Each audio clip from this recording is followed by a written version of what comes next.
Well, I want to start with the latest developments in the ongoing fallout from the Grenfell Tower fire tragedy. The London Assembly has found that so-called Waking Watch patrols are costing Londoners who live in buildings identified as fire risks due to the current cladding crisis £16,000 an hour.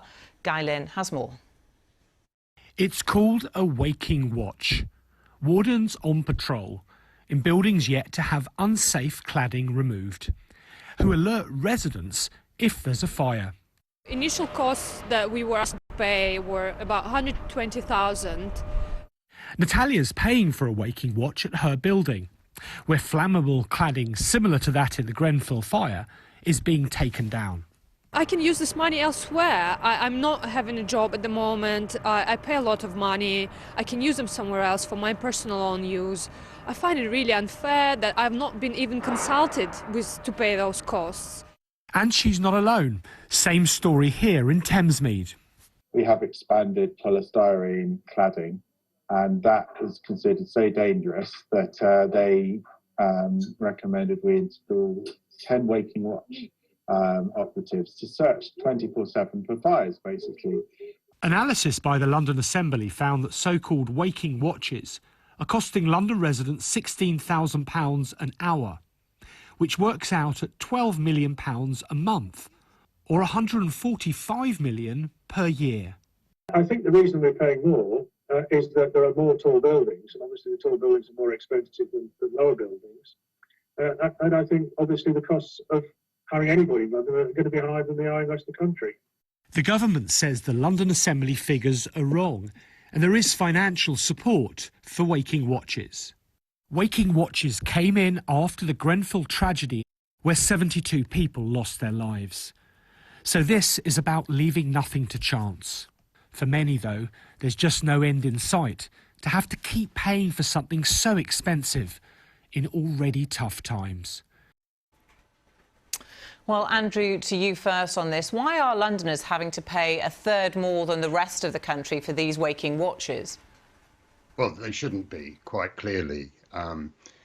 Look, we welcome, I think everybody welcomes the Housing Secretary's announcement of covering the costs of cladding for those buildings above 18 metres. But the government does need to go further.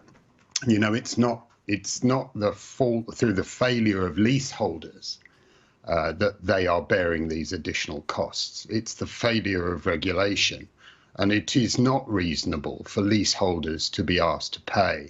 So I must say I will be calling on the government to go much further and to cover the cost, not just of the Waking Watch, but also of the building work that needs to take place to make those buildings safe. So do you think the government are dragging their feet over this? Why is it taking so long? Yeah, that's a constant criticism of all government, but the extra £3.5 billion that they've announced has shown that the government is willing to move towards resolving this crisis. We're just asking for more.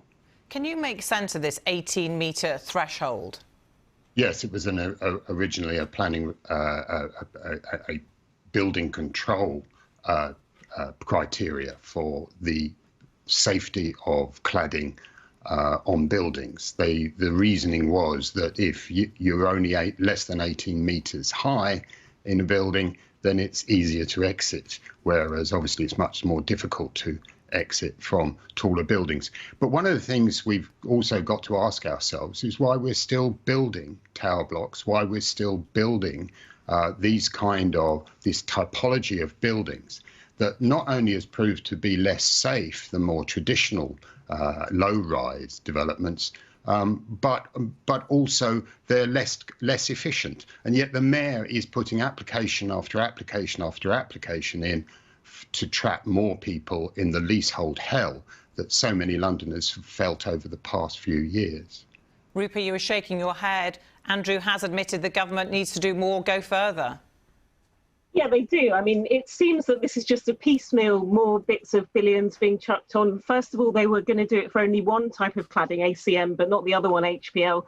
First, they were going to do it only for social housing. Now, you know, it's actually because of Labour putting the pressure on with our opposition days that we've got this far. But I think we need a comprehensive solution for all, because as you pointed out, 72 people burned in their beds at Grenfell Tower.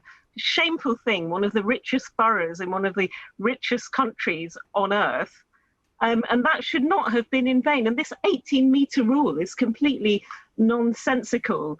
I did a straw poll of people from my blocks yesterday. It's a fund, can I point out as well. It's not automatically these people will be remediated. So one person in a block said, I just don't believe it. I don't believe it at all. Because it's a fund that their housing association will have to bid in for. And it's not just cladding on blocks. There are loads of other issues, things like insulation, faulty cavity wall stuff, timber balconies. They're also fire hazards that have been identified. And if you think about it, at the end of 2019, there was a horrible fire at Richmond House in Worcester Park in Sutton. That was only 4 stories. Didn't stop the fact that when the fire brigade arrived 9 minutes after the call, the whole thing was burnt to the ground. Still, 60 people, including loads of children, not been rehoused from that. So I think we need a comprehensive thing. We said, didn't we, never again. And we're just making the same mistakes, you know, a few quid here and there. I think we need a proper reassessment of how big is the problem, because this new amount added to the old amount is not going to cover every single building in the whole country. So we need It isn't, Rupa, but the Community Secretary has said, or the Housing Secretary has said, that those living in properties under 80 metres will get so-called affordable loans. I mean, again, that's just insult to injury. These people are paying a mortgage or paying rent as it is. And then on top of that, for an indefinite period, a loan. I mean, as the Tory MP Stephen McPartland said, it's a kick in the guts. The RIBA, the Royal Institution of British Architects, are not socialist work or anything crazy.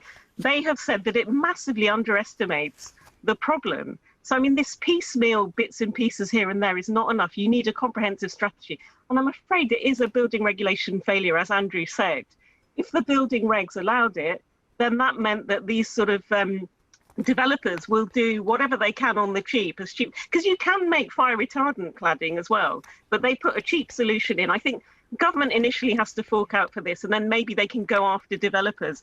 But I mean, the thing is, when you have a sort of lax regulation system, and when you say, oh, health and safety is meddlesome and troubling and annoying, that's what you get. People do it in the cheapest way. I hope, therefore, Rupa, you'll join with me in opposing all new residential tower blocks, the kind of which has just been passed in Ealing, for example. Will you join with me and oppose these residential towers that are just building up problems? Just very briefly, Rupa, just very briefly, we do need to move on. You need to look at them on a case-by-case basis, but I'm an anti-densification person. It doesn't fit the character. Then densification. We'll, of course, move on to this issue in the coming weeks and months, no doubt.